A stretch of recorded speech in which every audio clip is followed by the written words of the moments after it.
Hi, I'm Julie Perotti, and welcome to Ashe to Amen, African Americans in Biblical Imagery, on view here at the Dixon through the new year. This show was organized by the Museum of Biblical Art in New York, and we're very proud to be a venue for this landmark exhibition that examines African American artists and their work concerning not just images from the Bible, but spirituality in general.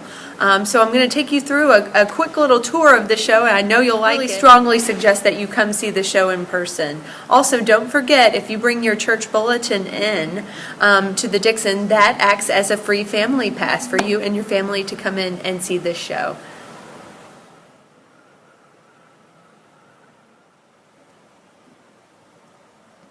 One of the great things about Ashe to Amen is the great comparisons we're able to make between different artists and their styles. We can see similarities and differences between artists that worked in completely different time periods.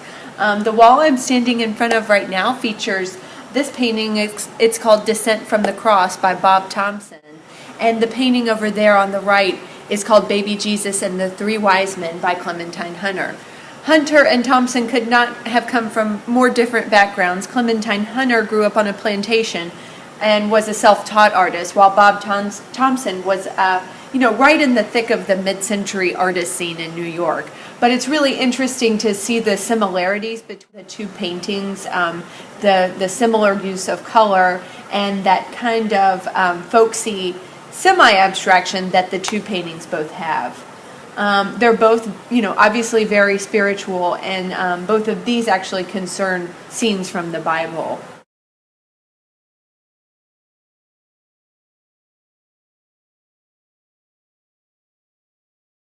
Here in Memphis, we're particularly proud of this painting. It's called the Good Samaritan, and it's by Memphis artist Jared Small.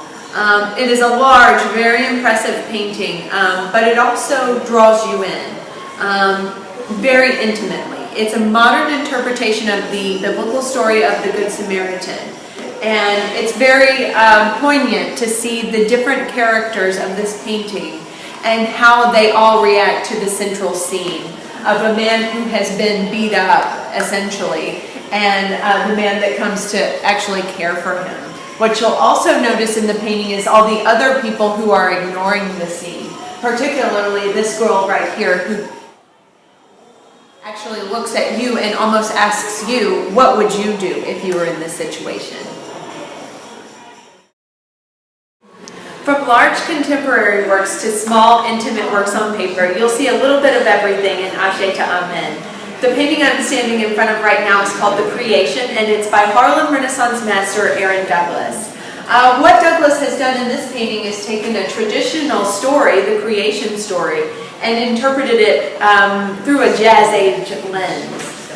So what we're seeing is Adam interpreted as an African man.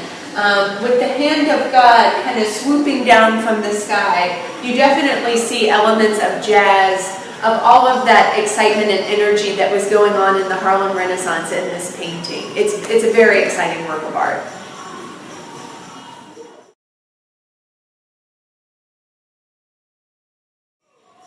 The work of Elisha Pierce is some of the most unmistakable in Ashe to Amen. He was a largely self-taught artist, a wood carver, and his style is really unmistakable.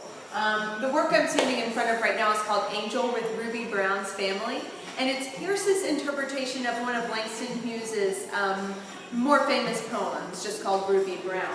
So here's the family of Ruby Brown, and this angel has come to comfort her family. Ruby Brown was a beautiful young African-American girl who never really reached her full potential because of her race. This angel has come to Ruby Brown's family to comfort them.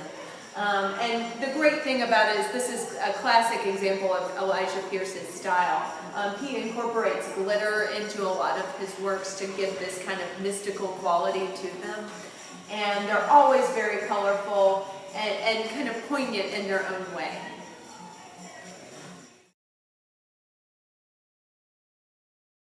One thing that artists have been doing for centuries is interpreting traditional biblical stories for their own realities, and you see a lot of that in Ashe to Amen.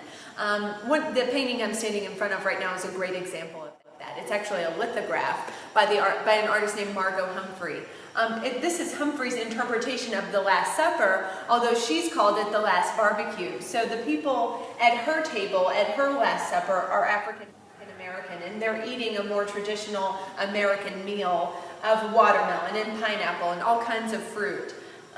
So just like artists centuries before her, artists in any country have done, she has changed the appearance and the setting of this traditional Bible story for something that she's more familiar with and more comfortable with.